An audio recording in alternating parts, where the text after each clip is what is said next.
మన ప్రయాసాన్ని ఎవరు చూస్తారంటే దేవుడే చూస్తున్నాడు.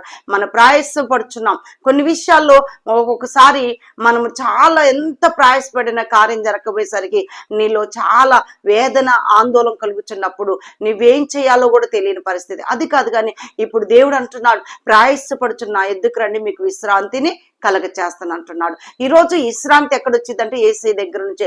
మనుషుల దగ్గర కానీ, ఎవరి దగ్గర కానీ, స్నేహితుల దగ్గర కానీ, ఎవరి దగ్గర రాదు. కానీ దేవుడి యొద్ద నుంచి మనకు కార్యము జరుగుతూ ఉండేది. దేవుడి యొద్ద నుంచి మనకు మేలు జరుగుతూ ఉండేది. ఈరోజు దేవుడి వైపు మనం చూసినట్టయితే దేవుడు గొప్ప కార్యం చేస్తాడు. దేవుడు ఎందుకంటే ఒక్కసారి మీరు ఆలోచించండి, మనం పడ్డ ప్రయాసము మనుషులు చూసి ఏదో పొగుడతారు, మనుషులు చూసేది కొద్దిసేపే.